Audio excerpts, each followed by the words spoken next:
Hi everyone, welcome back to my channel. My name is Stephen Nguyen. I'm a full-time pharmacist and I own 51 units of real estate.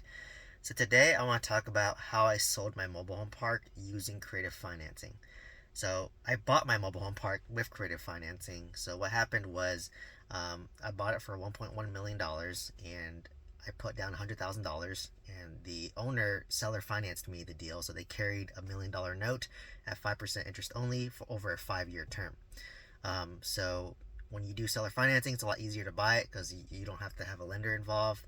They don't do as much due diligence, and they don't ask for as many documentation. So it's a faster close, right? So I was able to close on the asset in about 30 days since it was faster. But, obviously, as I talked about in another video, check it out, right? I didn't do well in the mobile home park, bad property management, D-class area, too much heavy value add, too much crime there, bad property manager, everything hit me, right? And I lost $100,000. Have another video about it, just so check that one out. I don't want to go into too much detail, but wasn't a great deal. Bad property management, lost money, right? Key points from that. So when I was trying to sell my mobile home park, I knew that in order to offload this as fast as possible, and it still took me about a year to sell my asset, my mobile home park. I had to sell this via creative financing because it's a heavy value add park. I knew that a lot of big syndicators would not want this type of deal, and I presented the deal to a lot of big syndicators and they didn't want it because it's too much heavy lift, right? Like literally, I think you have to infill like 150 homes and fix up all these homes, and it requires a big team and a lot of resources, which I didn't have, right? As just me and my team, it wasn't big enough, and my team wasn't even that good, so I was set up to fail, right? And it was my fault too. So um, I take accountability of it.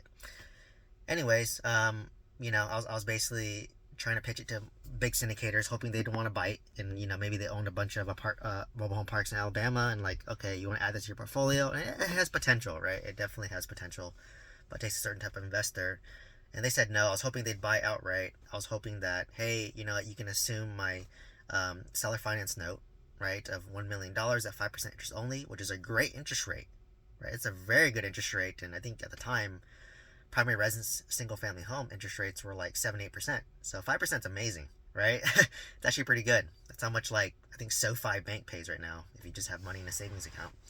Um, so I just said, all right, well, pitched it to a couple, didn't want it, and then I was just like, okay, well, let me try think of other ways. So I said, all right, how would I want to buy this if I was an investor?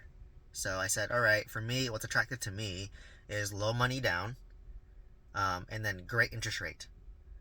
So I said, okay, well, um, I, I have $1 million note. I'm all in on this property for about 1.6 million, let's just call it. And, I was trying to sell it for a profit, at 1.9 at first. And then after a while, my price just kept on going down, right? It went to 1.9 million, 1.8, 1.7, 1.6, 1.5. So I lost $100,000 on the deal. So I said, all right, I don't mind losing $100,000. So what I did was I sold it for about, I think, 1.55. I they took over my $1 million note, and I did a second lien position. So seller carry second of about 450K. So the guy only had to put down $50,000 to take over this asset. Because for me, I just wanted to get rid of it, wanted to move on. I knew I lost $100,000, but after the tax write-off of the losses and the interest note, it probably breaks even. So I call it a wash. I learned my lesson, move on, right? So I sold it for about 1.5 million. He assumed the $1 million seller finance note at 5% interest only, and then I did a second lien position note of 450K at 6% interest only. So he only had to put $50,000 down to buy the deal, right? So at that competitive, attractive pricing or terms, I got a buyer, right? And it was a buyer from my property manager who wasn't good or who didn't like, but I guess my property manager managed like 3 or 4 parks for them, and those parks are apparently doing well. I'm skeptical if that's true or not, but apparently they're doing well. So they want to take on another project, right? So they ended up buying my property, 50K down. So I basically seller carried 450K, and they assumed my $1 million note.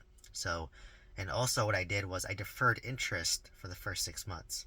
So what happens is, let's just say they pay me $2,000 a month for the first 6 months, so that's $12,000. I defer it for the first 6 months, and then they add it on to the principal balance. So that $12,000 is added to the $450,000 principal, right? So, and why I do this is because I want to give them time to get their feet settled, to have more income, to fix up their properties. I want them to succeed, right? Because I'm carrying a note in second lien position. I want to get my money back in 3 years. It's a 3-year term, 6% interest only. And once again, 6% interest only is a great rate when interest rates for single family homes are 7 to 8%, right? So his first note that he assumed is 5%, and my second lien position is 6%. Only 1% more, and I'm at a riskier position, right? So this is the first month, because I sold in November of last year. This is the first month where I'm getting the interest payments, and it feels good. Like, I'm getting sent automated about $2,200 a month every month into my banking account, and this is me getting money now, right? I've been losing money on my mobile home park since I've owned it, so now it feels good to be getting money from it, even though I'm still negative $100,000 in the hole, right? So why I want to share this is because as an investor who buys real estate using creative financing, and one of my students is in the process of buying an apartment complex, creative finance as well, is when you want to sell it, you want to make it enticing for the next investor to take it over, right? Because for me, I was motivated to sell. I just want to get rid of it, whatever, move on. Move on to my apartments. So that's why I said, all right, I'm willing to give you nice creative terms. And I've told, like, even the syndicators this. I'm like, look, dude, like, let's just get this deal done. If we work well together, I'm a willing seller, motivated. You're a motivated buyer. Let's make this happen. Like, what needs to happen? Like, do I need to do a seller carry second note, and then I just become a limited partner in a large syndicator? They can still remain the general partner. I'll carry $450K as a limited partner, and then, I'll just be more passive. Great. Like, let's make it happen. Like, for me, I just want to get rid of the deal, right? And, don't get me wrong, when I get my lump sum of $450K, maybe I can pay off my life insurance. I can pay off my lines of credits. I can have my reserve. I can buy my next apartment complex, right? But until then, I'm just getting interest payments as a second lien position. And what's nice about it is I kind of want to see how the mobile home park does, like with the new owners. Like, I'm hopeful that they do well. But, given my history with the property managers, I don't think they did a good job. But maybe the new owners have more money coming in. They can allocate more capital. They have more resources than I did. So maybe it'll be successful. And I hope it's successful because I want to get back my initial principal payment, and I want to continue to get my monthly interest payments, right? So curious to see how much it's worth after it's all and done, because the new owners have to pay off the first lien position and me as a second lien position. So just kind of want to get some context as to how I saw my mobile home park using creative financing to make it attractive for the next investor, knowing that it's a heavy value add deal, so I want to make it a low money down, carry a second lien position, and they can assume my first note, right? So, that's how you have to think when you're selling more value add assets that's not doing great. So my motivation was just to get rid of it and move on. Like, it was way too stressful. I have a lot of videos talking about that. So let me know if you have any comments or questions down below. I'm a huge fan of creative financing, and if you want to learn how to do creative financing, check out my mentorship program or my coaching program. Check out the link down below. Email me directly if you have any questions, but otherwise, please share this video with somebody who can benefit from this, especially about learning about creative financing. I have a bunch of other videos of creative financing on my YouTube channel, so just click in it, search creative financing, you'll find a bunch of videos. Please like, comment, subscribe, and I hope to see you in the next one. Thank you so much.